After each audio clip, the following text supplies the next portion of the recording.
Assalamualaikum warahmatullahi wabarakatuh.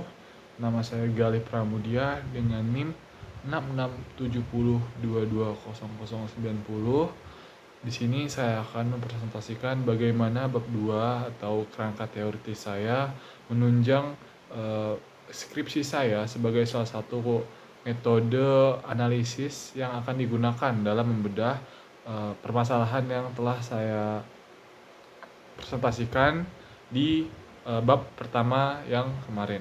Nah, langsung saja kita ke pembahasannya. Secara fundamental, unsur-unsur sebuah negara telah disepakati dalam Montevideo Convention pada tahun 1933, di mana sebuah negara secara umum terkualifikasi berdasarkan 4 kualifikasi resmi yang telah ditentukan. Yang pertama yaitu adalah adanya populasi masyarakat, atau dalam hal ini adalah warga negara yang ada dalam suatu negara. Lalu yang kedua ada teritorial atau wilayah yang terdefinisikan dan terawat oleh negara tersebut, di mana wilayah ini merupakan tempat bagi warga negara untuk tinggal di sebuah negara. Lalu yang ketiga ada pemerintahan yang berdaulat yang mengayomi masyarakatnya atau warga negaranya. Dan yang keempat ada pengakuan oleh negara-negara lain atas hadirnya sebuah negara yang sudah disebutkan unsur-unsurnya tadi. Nah, karena negara merupakan sebuah entitas yang di dalamnya memiliki masyarakat yang majemuk, maka Hegel menganggap bahwa negara tidak hanya mencakup sesuai urusan-urusan formal yang tadi sudah dikemukakan, namun juga negara merupakan organisasi kesusilaan yang mengatur bagaimana hak-hak individual maupun universal itu bisa dijalankan oleh masyarakatnya. Nah, konsep kesejahteraan tersebut merepresentasikan negara sebagai alat untuk membahagiakan masyarakat. Dalam pernyataannya, Grave menyatakan bahwa the welfare state will thus not only have to ensure access to the classical benefits and service, but also be aware of how citizens can be happy. This does not imply that the welfare state will be the provider of happiness, but rather that is not only money that matters. Dalam pernyataan tersebut, Grave menekankan bahwa kesejahteraan tidak hanya memberikan akses jaminan terhadap pelayanan dan kebijakan masyarakat, namun juga harus membuat masyarakatnya bahagia. Nah, mengapa saya mengawali pernyataan saya dengan segenap atau segelintir pernyataan bahwa welfare state atau negara kesejahteraan itu harus dijelaskan dalam konsep negara. Dalam penelitian saya yang akan berfokus pada bagaimana masyarakat itu tidak mendapatkan kesejahteraannya secara umum dan secara khusus dari negara karena negara mengabaikan hal tersebut, maka dari sini saya menggunakan dua teori utama. Yang pertama adalah teori negara dan yang kedua adalah teori boundary state atau boundary making gitu. Yang akan saya jelaskan sebagai berikut. Nah, penggunaan teori negara lebih dulu akan saya jelaskan berdasarkan genealogi yang banyak gitu. Banyak di sini dimulai dari masa perkembangan di Yunani kuno, di mana ada Aristoteles dan Plato yang menginisiasi bagaimana negara saat ini terbentuk gitu. Nah, di zaman mereka itu disebutnya sebagai polis gitu. Waktu itu Plato membayangkan sebuah negara itu dipimpin oleh raja yang menganggap dirinya tuh berkeadilan dan dapat memberikan kebahagiaan gitu. Nah, namun Aristoteles membayangkan bahwa negara itu hadir sebagai sebuah komunitas yang mengutamakan rakyat gitu melalui sistem-sistem pemerintahan yang notabene kita kenal sebagai sekarang. Nah, di zaman ini secara hierarkis itu muncul tuh bagaimana sistem-sistem monarki, tirani, dan oligarki bisa kemudian hadir di zaman berikutnya. Nah, di zaman berikutnya terdapat karya Leviathan dari Thomas Hobbes yang menyebutkan bahwa manusia itu sangat amat mengutamakan individualisme sehingga menciptakan adanya kontrak sosial untuk menghindari konflik-konflik atas individualitas tersebut. Leviathan menunjukkan bahwa negara hadir sebagai salah satu bentuk kekuasaan absolut atas kehidupan bermasyarakat. Nah, dalam hal ini Hobbes menyatakan bahwa penguasa itu punya segenap sumber daya yang dimana bersifat mengikat gitu, atau negara mempunyai kewenangan lebih gitu terhadap ketertiban masyarakatnya. Lalu J.J. Rousseau dalam karyanya General Will mengatakan bahwa sebenarnya negara itu merupakan kondisi di mana sebuah kepentingan masyarakat itu berada pada kekuasaan negara. Kekuasaan di sini diartikan bahwa masyarakat terikat sebagai warga negara yang melaksanakan tugas dan fungsi serta kewajibannya terhadap sebuah negara gitu. Jadi di sini mulai ada tuh wacana-wacana kebangsaan terhadap sebuah negara karena mereka mulai menyatu dan mereka sebagai komunitas gitu dalam suatu wilayah. Nah, perjalanan konsep-konsep negara tadi telah sampai ke bagaimana negara memandang kesejahteraan sebagai salah satu perspektif gitu untuk menjadi ciri-ciri dalam mengelola pemerintahannya. Nah, yang pertama saya akan ngebahas bagaimana konstruksi masyarakat memandang kesejahteraan gitu berdasarkan berbagai macam pendapat ahli gitu. Di sini terdapat argumentasi Pearson bahwa sebenarnya kesejahteraan itu terbagi menjadi 3 klasifikasi. Yang pertama ada social welfare yang mengacu pada penerimaan kolektif dari kesejahteraan. Jadi masyarakat itu yang menerima kesejahteraan gitu. Lalu ada economic welfare yang mengacu pada jaminan-jaminan keamanan melalui akses pasar dan ekonomi gitu secara formal. Yang ketiga ada state welfare yang mengacu pada jaminan pelayanan kesejahteraan melalui instrumen-instrumen atau agen-agen dari negara tersebut gitu. Nah, dalam teori ini ada juga dari Jeremy Bentham yang menyatakan bahwa kesejahteraan itu tidak hanya datang dari masyarakat, namun juga harus merupakan tanggung jawab pemerintah gitu. Jadi kesejahteraan itu bukan datang dari pihak ketiga, pihak informal, tapi melainkan datang dari pihak formal. Seperti Bentham bilang bahwa pemerintah tuh wajib membahagiakan rakyatnya. Tadi kan Pearson bilang bahwa terdapat 3 klasifikasi, namun Bentham menyebutkan bahwa cukup negara yang mampu menyodorkan kesejahteraan terhadap rakyatnya. Lalu sampai kepada teori Esping Anderson yang menyatakan bahwa sebenarnya negara kesejahteraan itu dikelola berdasarkan 3 perspektif atau 3 pendekatan utama. Yang pertama ada model liberal yang menyatakan bahwa negara itu terpusat pada skema pembiayaan sehingga warga negara itu dapat kembali berpartisipasi gitu. Nah, di sini terdapat pengembangan industri dan perdagangan yang didahulukan atau yang diprioritaskan karena agar ada akses barang dan jasa yang nantinya akan dikembalikan lagi ke masyarakat.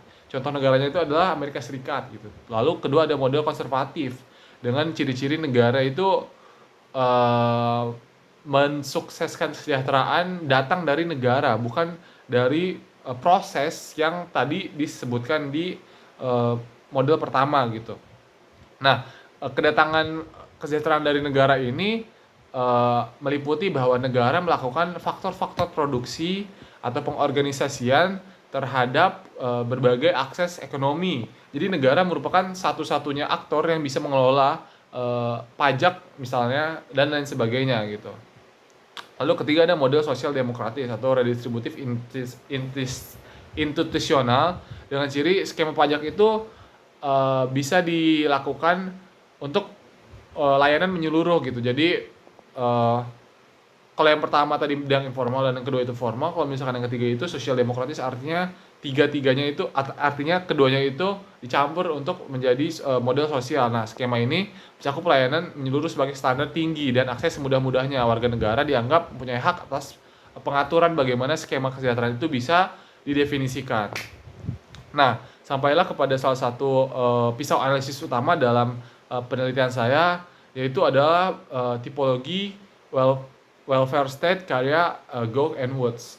Di awal tadi saya sudah bilang bagaimana Esping Anderson bisa memulai negara kesejahteraan berdasarkan 3 kategori yang diutamakannya kepada negara-negara barat gitu. Nah, kalau misalkan di sini saya akan menggunakan teori Gogh and Woods itu karena teori welfare state ini merupakan salah satu counter dari teori Esping Anderson yang lebih cocok digunakan untuk negara-negara berkembang gitu. Nah, salah satunya adalah Indonesia. Kenapa? Karena menurut Gogh and Woods, the mainstream conception of welfare regime are ill-suited for the realities of the global south. Nah, global south di sini adalah negara-negara yang cenderung tidak maju atau belum maju atau berkembang gitu. Beda dengan konsep Esping yang lebih cocok kepada negara-negara maju. Lalu apa aja sih isi dari welfare state? Yang pertama ada informal security regime, yang kedua ada welfare state regime, yang ketiga ada insecurity regime.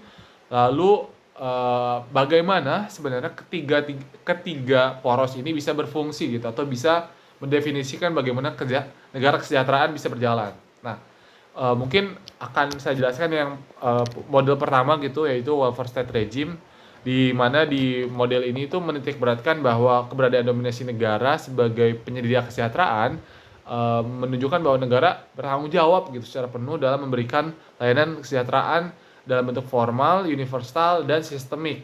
Contohnya apa? Contohnya seperti asuransi, pendidikan gratis, hingga dana pensiun gitu. Nah, model-model negara welfare state regime ini bisa kita lihat sebagai contohnya tuh Korea Selatan dan Chile gitu.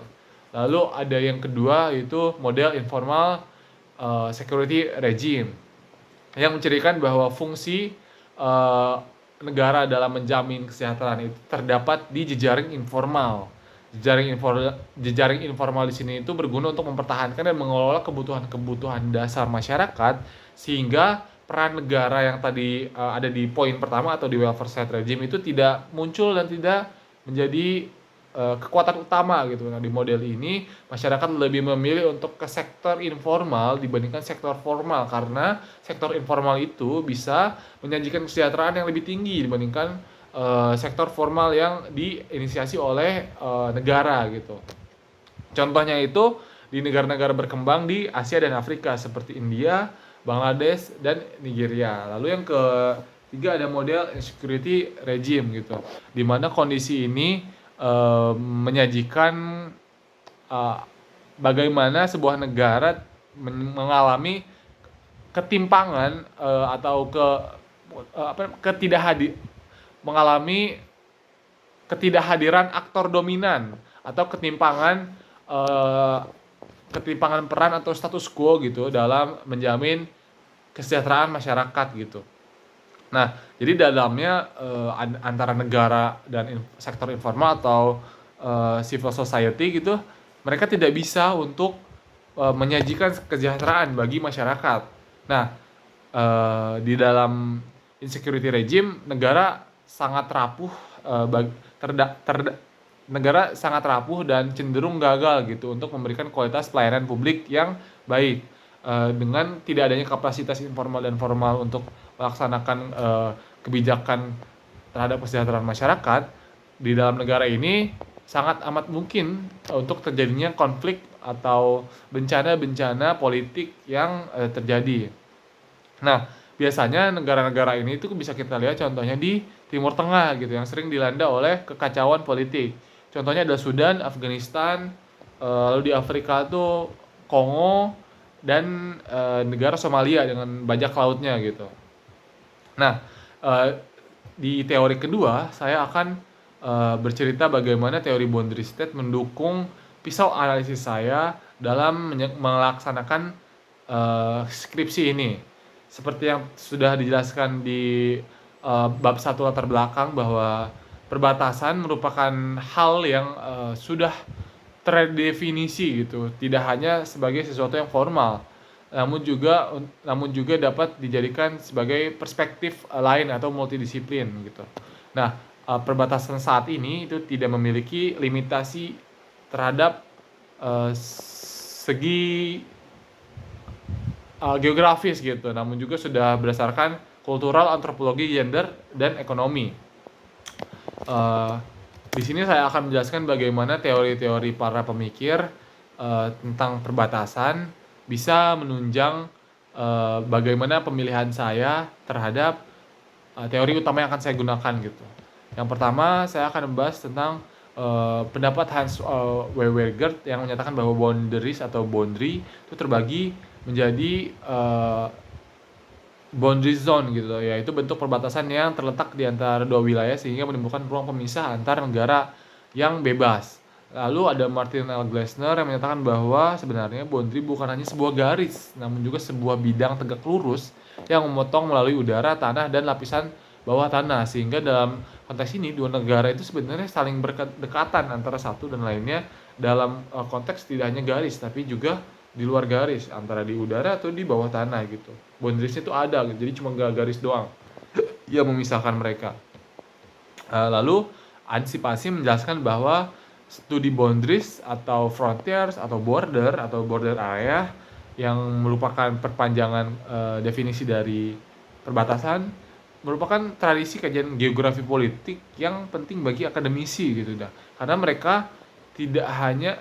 saat ini mereka tidak hanya bisa mengadopsi beberapa perbatasan sebagai skema geografi, namun juga sudah bisa berteori gitu bagaimana masyarakat, negara, dan lain sebagainya itu bisa ditelaah berdasarkan keadaan-keadaan yang terjadi akibat adanya konflik atau kondisi perbatasan gitu.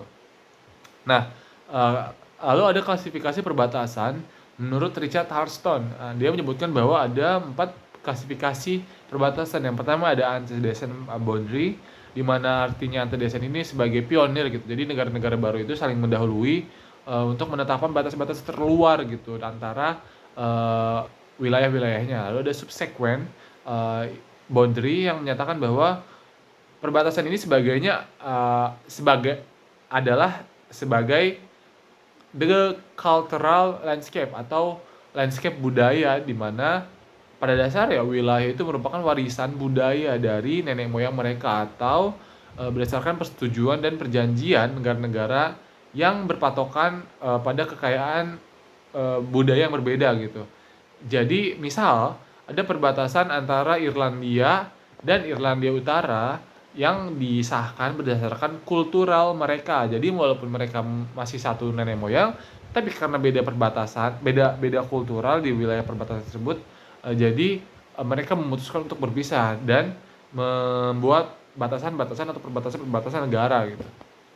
Lalu ada superimpose atau discordant boundary, di mana dalam hal ini pembentukan perbatasan itu dilakukan atas adanya perjanjian dan persetujuan seperti subsequent, namun dilibatkan oleh faktor luar atau faktor eksternal dari biasanya politik gitu. Nah, pengaruh-pengaruh ini membuat kekuatan militer itu sering masuk gitu, mengintervensi atas adanya perjanjian perbatasan tersebut. Lalu ada relic boundary yang dikenal sebagai perbatasan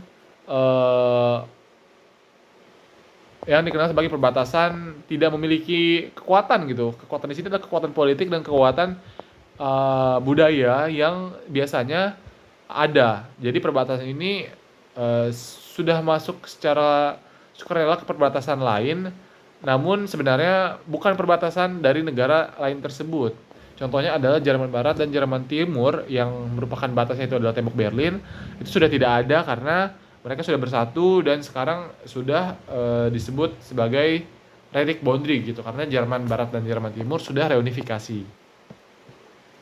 Nah, di penelitian ini saya akan menggunakan teori boundary making karya Stephen B. Jones yang menggunakan fungsi allocation, delimitation, dan demarcation, serta administration untuk menggambarkan bagaimana perbatasan itu bisa terbentuk hingga bisa terkelola.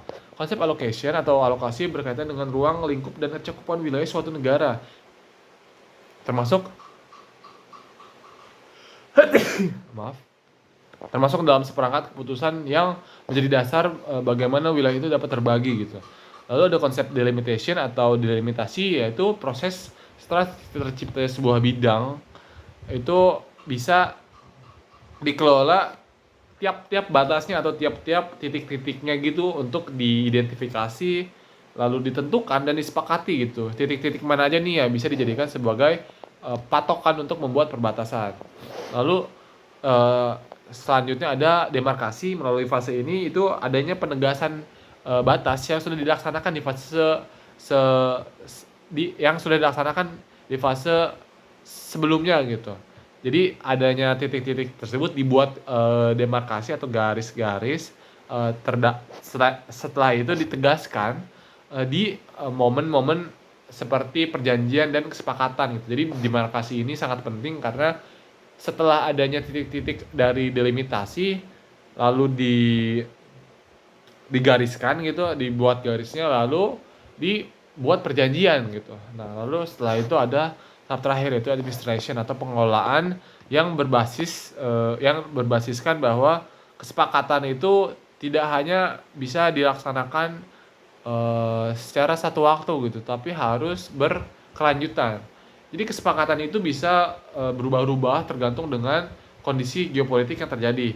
Oleh karena itu, administrasi itu penting karena akan menyangkut bagaimana perbatasan itu dikelola gitu. Jadi dokumen-dokumen penting atas perjanjian dan penegasan batas wilayah perbatasan itu dapat dijadikan bukti gitu bagaimana perbatasan tersebut bisa terbentuk.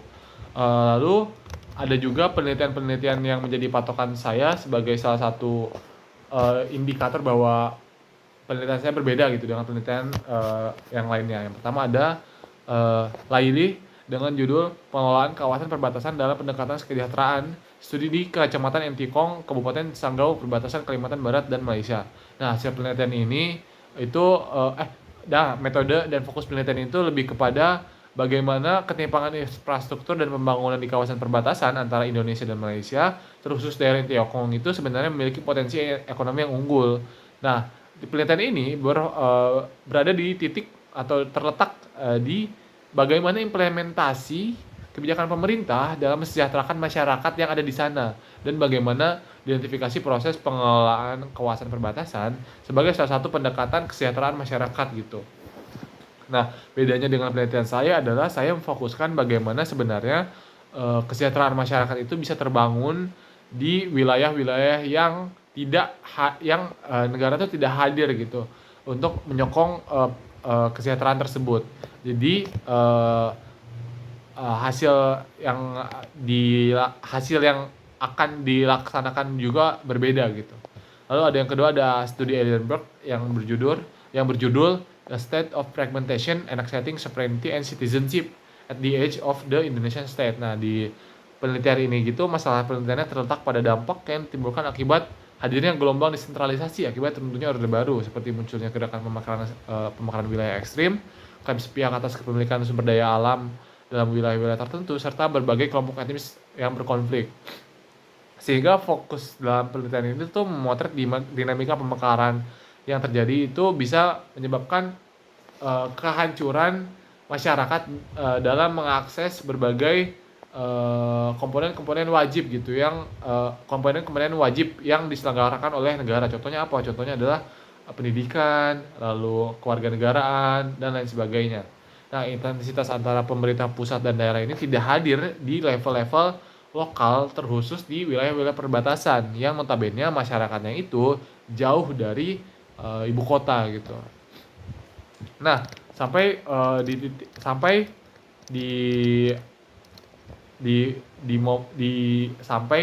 di mana saya akan menyajikan bagaimana kerangka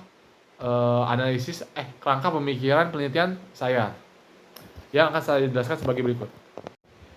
Nah, dalam gambar berikut terdapat kerangka pemikiran penelitian saya yang di atasnya itu ada judul penelitian yaitu Problematika Pengelolaan Wilayah Perbatasan Negara, Diskriminasi Pemerintah Indonesia atas Upaya Pembangunan dan Kesejahteraan Masyarakat Perbatasan. Dari judul tersebut saya melaksanakan observasi lalu penghitungan bagaimana sebuah masalah-masalah itu dapat terkumpul, yang akan saya sajikan berdasarkan identifikasi masalah berikut, yaitu ada definisi dan shifting kajian perbatasan dari geopolitik menjadi multidisipliner. Yang kedua ada tumpang tindih kebijakan pemerintah pusat dan daerah dalam menyelesaikan permasalahan perbatasan. Yang ketiga ada ketidakhadiran negara dalam menjaga perbatasan wilayah terluar. Yang keempat ada ketimpangan kesejahteraan antara masyarakat di wilayah perbatasan dengan masyarakat di wilayah non perbatasan. Yang kelima ada ambiguitas kewarganegaraan menimbulkan statelessness person. Yang keenam ada erosi nasionalisme masyarakat perbatasan. Yang ketujuh ada marginalisasi dan eksklusi masyarakat perbatasan sebagai the others. Yang kedelapan ada pindahnya aktivitas, pekerjaan, bahkan kewarganegaraan masyarakat perbatasan ke negara tetangga. Dan yang terakhir ada eksploitasi perempuan perbatasan dalam praktik prostitusi dan human trafficking yang terjadi di Indonesia. Lalu selanjutnya saya mempunyai pertanyaan penelitian, yaitu bagaimana pengelolaan wilayah perbatasan negara dalam menjamin kesejahteraan masyarakat perbatasan yang akan dikupas berdasarkan dua teori, yaitu ada teori negara dan teori boundary state yang nantinya akan menghasilkan bagaimana eksplanasi pengelolaan kesejahteraan masyarakat wilayah perbatasan negara atas ketidakhadirannya atau atas pengabaian Indonesia terhadap kesejahteraan masyarakat perbatasan. Kira-kira seperti itu. Kurang lebihnya mohon maaf. Wassalamualaikum warahmatullahi wabarakatuh.